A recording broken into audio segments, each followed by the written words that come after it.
अरस्तू का एक पार्ट हम लोग कल देखे थे, एक पार्ट आज देखेंगे। और जो कल क्वेश्चन थे वो थोड़े बड़े थे, बड़े मतलब क्वेश्चन वो भी ठीक थे। और आज क्वेश्चन है जो हम लोग जो नोट्स आपको बताए थे वहाँ से क्वेश्चन सारे लिए गए हैं। तो कल भी क्वेश्चन जितने थे दोनों मिलाएंगे तो हमको लगता है कि अरस्तू से क्वेश्चन शायद इससे इधर उधर जाएगा, क्योंकि जो जितने भी टॉपिक थे हम लोग, चाहे वो दास्ता हो, चाहे स्वैडी मध्यमान का नियम हो, या फिर इनका पॉलिटिक्स हो, फिर राज्य हो, हर चीज़ पे हम लोग लगभग क्वेश्चन, इनके जितना भी टॉपिक है सब पे हम लोग क्वेश्चन कर चुके हैं। और ये वीडियो से आपको प्लेटो अरस्तु एक बार रिवीजन करके फिर से पढ़ लेंगे तो फिर अरस्तु से संबंधित सवाल शायद ही गलत होगा। अरस्तु के इंस्टीट्यूट का नाम क्या था?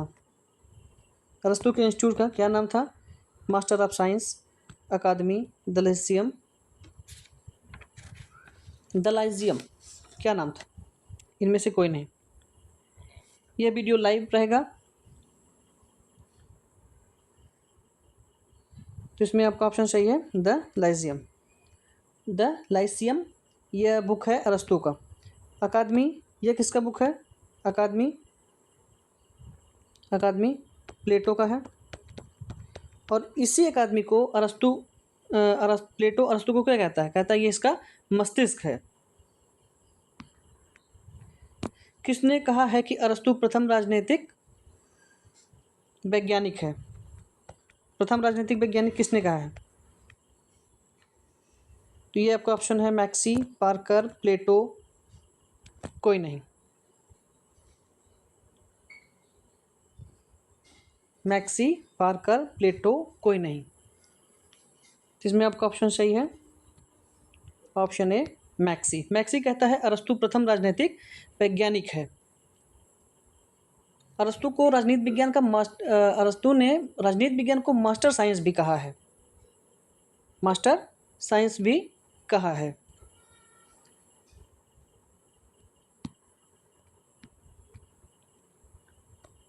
द कॉन्स्टिट्यूशन में कितने देशों का तुलनात्मक अध्ययन किया गया है? द कॉन्स्टिट्यूशन में कितने देशों का, द कॉन्स्टिट्यूशन बुक किसकी है? ये तो सबको पता है कि अरस्तु की बुक है। कितने देशों का अध्ययन किया है अरस्तु ने? तो अरस्तु ने अध्ययन किया है 158 देशों का। 158 देशों का इन्होंने अध्ययन किया है। कॉन्स्टिट्यूशन है कितने पार्ट में? यह 8 पार्ट में है।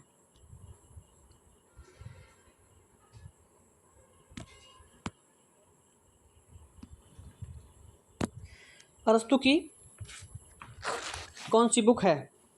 The politics, constitution, Nicomachean, art of rhetoric, इनमें से सभी। E option. ये सभी की सभी बुक किसकी हैं? सभी की सभी बुक अरस्तु की हैं। किसकी हैं? अरस्तु की। पॉलिटिक्स वही बुक जिसमें हम लोग बार बार कह रहे हैं, जिसको इन्होंने 8 भाग में विभाजित किया है। अरस्तु ने 158 देशों का अध्ययन किया था। राज्य को यह क्या मानता है? सावयवी, मतलब कि मतलब शरीर का ही प्रतिरूप है। पॉलिटिक्स अरस्तु कितने भागों में विभाजित? हाँ देखिए फिर से क्वेश्चन आ गया। पॉलिटिक्स अरस्तु की जो बुक है ये कितने भागों में विभाजित है? आपके ऑप्शन है 6, 8, 9 या 2। पॉलिटिक्स जो है यह टोटल 8 भागों में विभाजित है, जो कि बारकर कहता है कि यह 3 खंडों में बांटा जा सकता है। अरस्तु तो इसको 8 भाग में बांटता है, लेकिन और ये कहता है कि नहीं, इसको हम 3 भाग में बांटेंगे। पहले खंड में इन्होंने कहा है राज्य की प्रकृति, राज्य का उद्गम और आंतरिक संगठन, दास का वर्णन। यह पूछ लेता है कभी कभी कि किस 8 भाग है, तो 8 भाग में जो पहला भाग है इसका, उस भाग दास प्रथा का वर्णन किस भाग में किया है? दास प्रथा का इसने किया है भाग 1 में। दास प्रथा का भाग किसमें किया है? भाग 1 में किया है। ठीक है। राज्यों का वर्गीकरण तीसरी पुस्तक में किया है, राज्यों का वर्गीकरण। लेकिन दास्ता क्योंकि बार बार पूछता है तो इसलिए हम लोग पहले खंड में लिखा हुआ है दास प्रथा का वर्णन करता ही है। 8 भागों में पहले में दास प्रथा का वर्णन।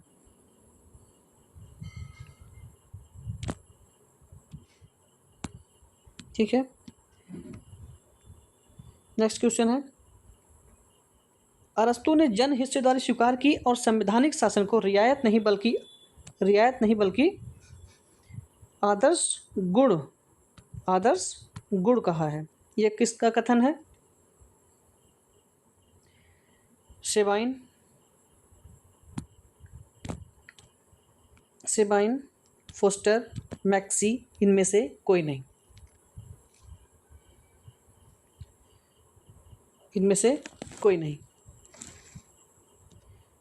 इसमें आपका ऑप्शन सही है सेबाइन। सेबाइन कहता है कि अरस्तु जन हिस्सेदारी स्वीकार करता है, संवैधानिक रियायत नहीं बल्कि आदर्श राज्य गुण का बात करता है। सेबाइन सेबाइन की एक बुक है a history of political theory. A history of political theory किसकी बुक है? प्रोफेसर सेबाइन की। 1937 में लिखता है अरस्तु आदर्श राज्य पर पुस्तक नहीं लिखता बल्कि राज्य के आदर्शों पर पुस्तक लिखता है।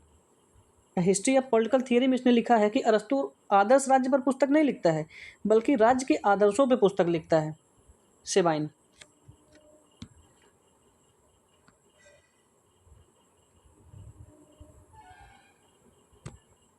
अरस्तु के अनुसार ज्ञान की कितनी श्रेणियां हैं? अरस्तु के अनुसार ज्ञान की कुल कितनी श्रेणियां हैं?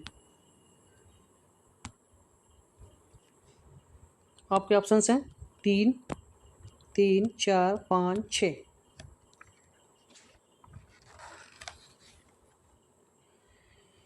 3, 4, 5, 6।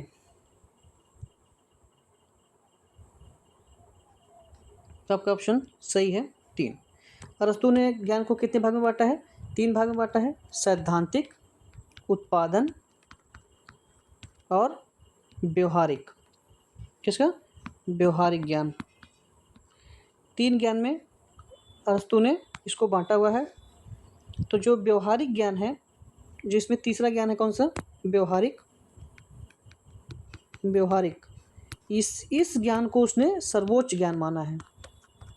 इस ज्ञान को सर्वोच्च ज्ञान माना है। किसने? अरस्तु ने। 3 तरह के ज्ञान बात करता है ये। अरस्तु ने 158 देशों का ये अध्ययन करता है। ये तुलनात्मक राजनीति का विज्ञान, राजनीति विज्ञान का सबका ये जनक है। और ये अरस्तु ज्ञान की कितनी श्रेणी की बात करता है? 3, जिसमें आपका व्यवहारिक है सबसे जरूरी और सबसे सर्वोच्च। मनुष्य एक सामाजिक प्राणी है जो समाज से बाहर आता है पशु या देवता हो जाता है। मनुष्य एक सामाजिक प्राणी है जो समाज से या राज्य से बाहर आता है तो यह पशु या देवता है। यह कथन किसका है? ऑप्शन है अरस्तु, लॉक, बैटमैन, कोई नहीं।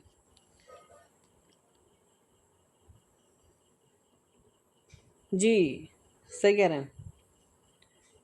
जी सही, क्योंकि टॉपिक ही अरस्तु है तो हम लोग अरस्तु की बात करेंगे। तो इसमें ऑप्शन सही है आपका अरस्तु। ठीक है। और जॉन लॉक किससे संबंधित है?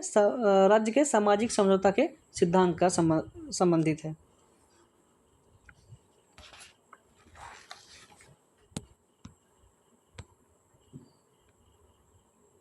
फिर ये क्वेश्चन आ गया, किस ज्ञान को अरस्तु सर्वोच्च ज्ञान कहता है?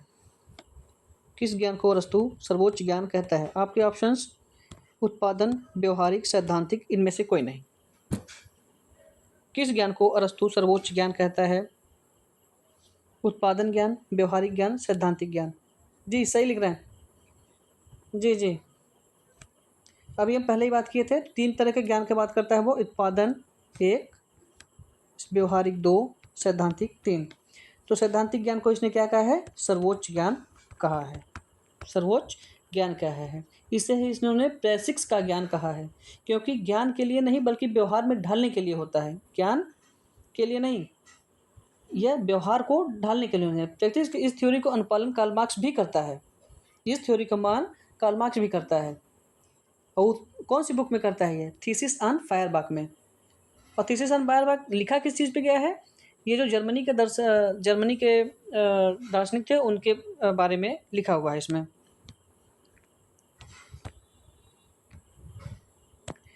जिस तरह प्लेटो राज्य को 3 वर्ग में बांटता है, वैसे अरस्तु कितने वर्ग में बांटता है? जिस तरह प्लेटो 3 वर्ग में बांटता है, प्लेटो का 3 वर्ग कौन कौन सा है? इसका है संरक्षक, प्लेटो का सैनिक,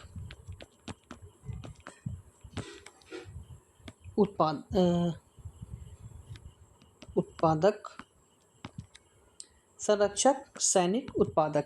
यह प्लेटो का 3 वर्ग है। और संरक्षक, सैनिक, इन लोग को क्या कहता है? साम्यवादी बने रहने के लिए। ये कौन कहता है? प्लेटो कहता है। अरस्तु का कितना है? तो अरस्तु का ऑप्शन है आपके, अरस्तु के ऑप्शन है आपके 4, 5, 6, 7। तो ऑप्शन सही है आपका 6। और 6 वर्ग है कौन कौन से इनके? ये इनके हैं कृषक, पुरोहित, योद्धा, संपत्ति वाले, शासक, शिल्पी, कौन? शासक, शिल्पी, कृषक, योद्धा। ये सब क्या है? ये वर्ग है इसके। कृषक, शिल्पी, योद्धा, संपत्तिशाली, पुरोहित व शासक। अरस्तु के अनुसार दास्तां कितने प्रकार की होती है? अरस्तु के अनुसार दास्तां कितने प्रकार की होती है?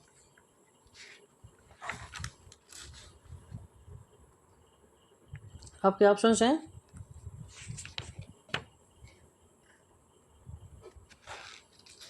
2, 4, 5, 3। अरस्तु के अनुसार दास्तां कितने प्रकार? हम लोग कल जो प्रैक्टिस सेट किए थे उसमें बात हुआ था कि अरस्तु दास बनाता किसको है? क्या दास को नागरिकता देता है? नहीं देता है। पहली बात तो ये जो दास है इनको ये नागरिकता नहीं देता है। कब देगा ये? जब इसके पास सद्गुण आ जाए, ज्ञान आ जाए, विवेक आ जाए, तर्क करने की कला आ जाए, तब इसको ये नागरिकता देगा। ये नहीं है कि एक बार हो गया तो ये कंटिन्यू, मतलब जब तक जिएगा तब तक ये दास ही रहेगा। नहीं, अगर ये दास है शुरू में अपनी बुद्धि, विवेक या अपने कार्यशैली से, मान लीजिए अगर कोई मंदबुद्धि है, अकुशल है, अयोग्य है, तो उदास तो हो जाएंगे। लेकिन अगर ये योग्य हो जाते हैं, कुशल हो जाते हैं, बुद्धिमान हो जाते हैं, तो इनको अरस्तु कहता है नहीं है, ये लोग दास नहीं रहेंगे। तो अरस्तु 2 तरीके के दास की बात करता है, जिसमें आपके ऑप्शन 2 सही है। और 2 हैं कौन कौन से? एक है स्वाभाविक, जिसको हम लोग नेचुरल कहते हैं, स्वाभाविक। और दूसरा है वैधानिक, माने लीगल। 2 तरीके के इनके। और स्वाभाविक में आते हैं, जैसे वही अभी बताया आपको, मंदबुद्धि हो, अकुशल हो, जो मतलब अकुशल मतलब क्या? जो कंप्यूटर चलाना जानता हो, जो कुछ किसी काम में आप आज भी देखिए दास्तां मतलब क्या? जैसे दास्तां में पहले था कि जिनके पास कोई किसी तरीके का उनको पैसा नहीं दे रहा है, वो अपने यहाँ है, खाना खिला दिए, खिला के उनसे कोई काम करवा रहे हैं। आज भी आप भी गाँव में देखने को मिल जाते हैं। तो अयोग्य है, अयोग्य मतलब क्या? पढ़े लिखे नहीं होंगे तो वो क्या करेंगे? मजदूरी करेंगे।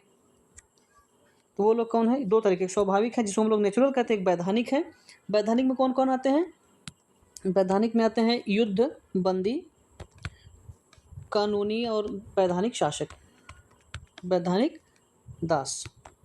युद्ध बंदी मतलब कहीं युद्ध हो रहा है, युद्ध में कोई हार गया, कोई जीत गया, जो हार गया उसके जितने भी बच्चे कुचे लोग उनको लेके आए अपने यहाँ, उनसे किसी से घोड़ा धुलवा रहा है, तो कोई से चारा कटवा रहा है, कोई से महल, कुछ भी करवाए वो आदमी, क्योंकि युद्ध में जीता हुआ है।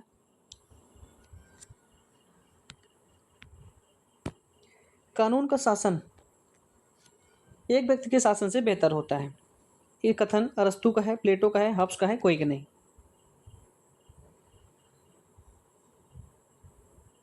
कानून का शासन एक व्यक्ति के शासन से बेहतर होता है, कथन किसका है? जी सही है। तो अरस्तु अरस्तु कहता है कानून का शासन एक व्यक्ति के शासन से बेहतर है। जो कि एक व्यक्ति का शासन बात कौन कर रहा था? प्लेटो कर रहा था लास्ट बार। वो कहता था बस हमारा शासक बुद्धिमान हो, बस बुद्धिमान होना चाहिए, और उसके बाद हम और सब चीज़ नहीं देखेंगे। तो क्या कहता है ये कि नहीं, बुद्धिमान तो हो लेकिन हम लोग कानून की भी बात करेंगे। ये कौन कहता है? अरस्तु कहता है। अरस्तु को अकादमी का मस्तिष्क किसने कहा था? अरस्तु को अकादमी का मस्तिष्क किसने कहा था? आपके ऑप्शंस हैं बेंथम, लॉक, प्लेटो, कोई नहीं। बेंथम आपको पता है ये उपयोगितावादी है। क्या है ये?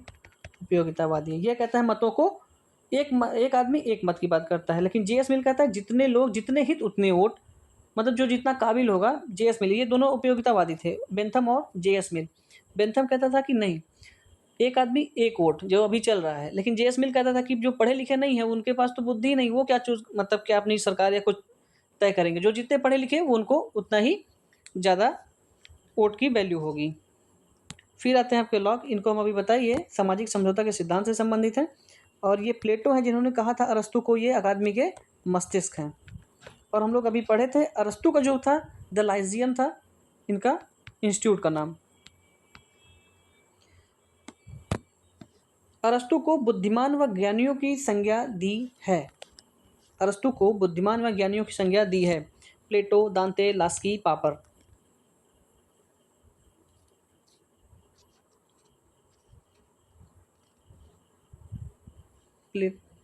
तो आपका ऑप्शन इसमें सही है दांते। दांते कहता है अरस्तु को बुद्धिमानों व ज्ञानियों की गुरु की संज्ञा दी है। ठीक है,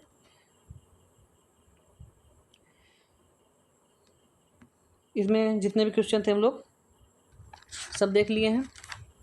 और कल हम लोग बात किए थे नागरिकता पे। नागरिकता के लिए कहा गया था कि अरस्तु नागरिक कौन कौन नहीं होंगे। उसने कहा था कि स्त्री नहीं होगी, दास नहीं होंगे, बूढ़े बच्चे नहीं होंगे, शिल्पी नहीं होंगे और विदेशी नहीं होंगे। इन्होंने कहा था नागरिकता का आधार क्या क्या होगा। नागरिकता का आधार क्या होगा, विधायी व न्यायिक कार्यों में भागीदारी ले। जो भी आदमी होगा वो विधायी या नागरिक कार्यों में भाग ले, एक। दूसरा है इसको अवकाश होना चाहिए, अवकाश हो। तीसरा है दास रखता हो आदमी, संपत्ति हो, संपत्ति जिसके पास होगा भाई दास भी रख पाएगा। अवकाश होगा, क्या करता है अवकाश लेके क्या करेगा वो, जब ये दास होगा यही दास क्या करेगा, जो शासक होगा उसके कार्यों को, ये घरेलू कार्यों को ये करेगा। और पत्नी भी महिलाओं को भी नहीं देता है, वो कहता है नहीं ये लोग घर रहेंगे तब जो है राजा है वो उसको समय मिल पाएगा, वो अपने राज्य के भलाई में काम कर सकेगा। ठीक है, तार्किक बुद्धि हो, विवेक भी उसके पास होना चाहिए। और हम लोग कल एक और बात पढ़े थे स्वर्णिम मध्यमान। स्वर्णिम मध्यमान भी अरस्तु से ही संबंधित है। स्वर्णिम मध्यमान, स्वर्णिम मध्यमान अरस्तु में देखिए पढ़ना क्या है। अरस्तु का पहले तो जीवन परिचय थोड़ा, उसके बाद फिर इनके जो जैसे स्वदेशी परक इनकी जितनी भी अध्ययन पद्धति है, आगमनात्मक, अ से अरस्तु, अ से आगमनात्मक, ये हो गया। और फिर हम लोग को पढ़ना है अरस्तु, फिर इनका जितने बुक अभी हम लोग लास्ट में देखे। फिर इनका आता है राज्य पे क्या विचार है। राज्य को कहते हैं ये सबवी है, मतलब ऑर्गेनिक है। और दास्ता पे, दास्ता मतलब प्राकृतिक, दो तरीके के बताते हैं ये। दास्ता दो तरीके की है, जिसमें एक है प्राकृतिक, एक है लीगल, मतलब नेचुरल एंड लीगल, दो तरीके की इन्होंने ये बात करी है। उसके बाद इन्होंने कहा है नागरिकता किसको दिया जाएगा। नागरिकता ये देते हैं, उसका कुछ आधार बताएं, जो काम कर रहा होगा, जो तर्क बुद्धिमान हो और जिसके पास खुद को सोचने समझने, विधायी कार्यों जैसे संबंधित, जिसको अवकाश हो, जिसके पास दास हो, वो क्या करेंगे, उनको नागरिकता मिलेगी। इन्होंने जो संविधान दिया था उस संविधान में सबसे अच्छा संविधान किसका माना था। इन्होंने माना था सबसे अच्छा संविधान कौन सा था, मिश्रित संविधान। यह भी प्रश्न बनता है, मिश्रित संविधान कौन देता है, अरस्तु।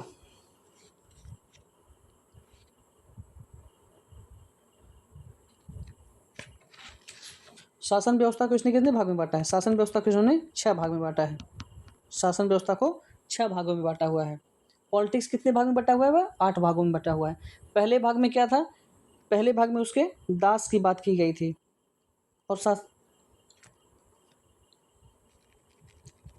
और न्याय कितने प्रकार का है इसका, 2 तरीके का, एक सामान्य न्याय, एक विशेष न्याय। न्याय 2 होगा, एक सामान्य, एक विशेष, सामान्य और विशेष न्याय। मैक्सी ने प्लेटो को प्रथम यूटोपियन तथा राजनैतिक वैज्ञानिक कहा है, यह कथन है। सेबाइन कहता है कि अरस्तु स्वच्छंद बुद्धि का ऐसा रोमांस है जिसके ऊपर कानून, प्रथा, परंपरा का कोई प्रतिबंध नहीं है। यह किसने कहा है, सेबाइन ने कहा है। ठीक है, दांते ने उसे बुद्धिमान व ज्ञानियों का गुरु कहा था, ये जो कि आपको सामने दिख भी रहा है। सेबाइन क्या कहता है, अरस्तु स्वच्छंद बुद्धि का ऐसा रोमांस है जिसके ऊपर कानून, प्रथा, परंपरा का कोई प्रतिबंध नहीं है। ठीक, तो हम लोग, ये हो गया हम लोग का अरस्तु से लगभग जितने भी प्रश्न थे हम लोग कर लिए हैं। और आपको पढ़ना है तो आप कहीं से भी उसको देख सकते हैं, बाकी इससे ज़्यादा तो क्वेश्चन नहीं बनेंगे। कल और जो पार्ट 1 है, पार्ट 2 दोनों मिलाएँगे तो आपको प्लेट अरस्तू फिर से पढ़ने की ज़रूरत हमको नहीं लगता कि उसको एमसीक्यूज़ करने की ज़रूरत है। आपको हाँ, कॉन्सेप्ट कहीं से क्लियर करना है किसी क्लास से, तो आप कर सकते हैं। ठीक, मिलते हैं हम लोग फिर कल हॉप्स की एक नई वीडियो में।